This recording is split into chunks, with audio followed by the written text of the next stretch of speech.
Namo Phat. Thanks so much for joining me for a daily practice check-in. Listen, listen, listen. This wonderful sound calls us back to our true home.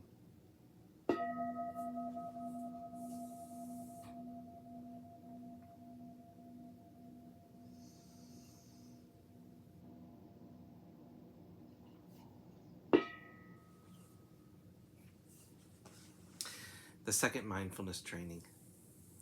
Aware of the suffering caused by exploitation, social injustice, stealing, and oppression, I vow to cultivate loving kindness and learn ways to work for the well-being of people, animals, plants, and minerals. I will practice generosity by sharing my time, energy, and material resources with those who are in real need. I'm determined not to steal and not to possess anything that should belong to others. I will respect the property of others, but I will prevent others from profiting from human suffering or the suffering of other species on earth.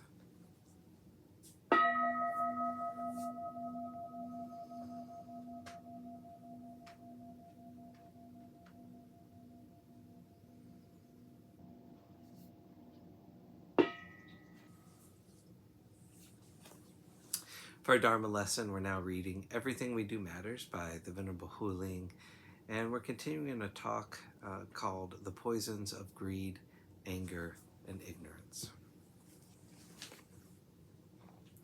On another day, a monk who followed other teachings asked Venerable Ananda what happens to those who gave in to the three poisons.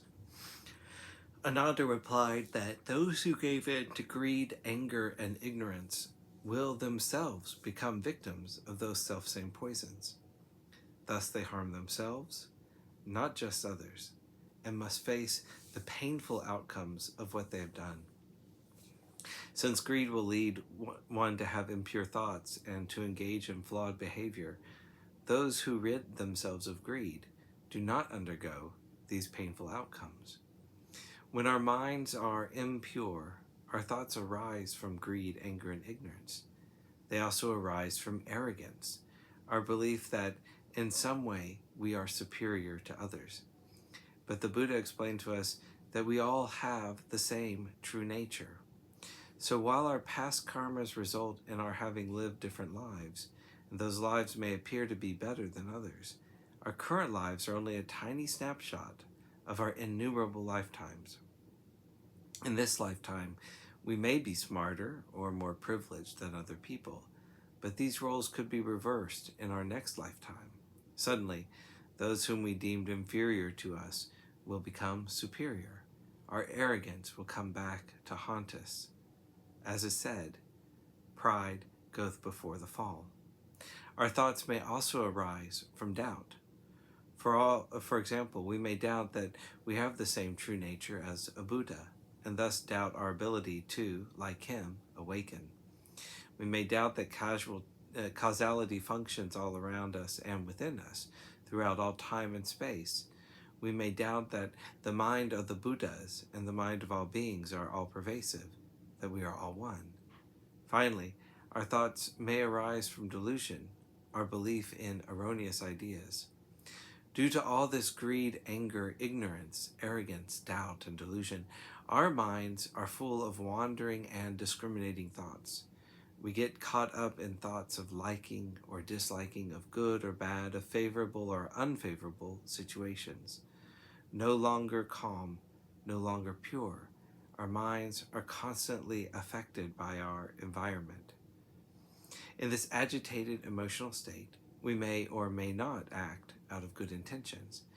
But even if we act out of our good intentions, they will often backfire because our logic was faulty to begin with. So we end up harming others and ourselves.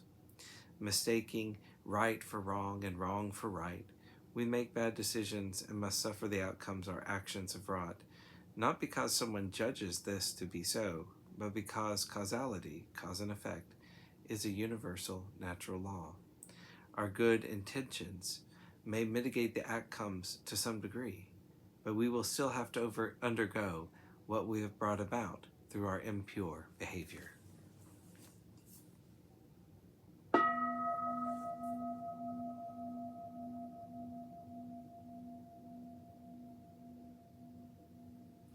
May all beings be well. May all beings be happy.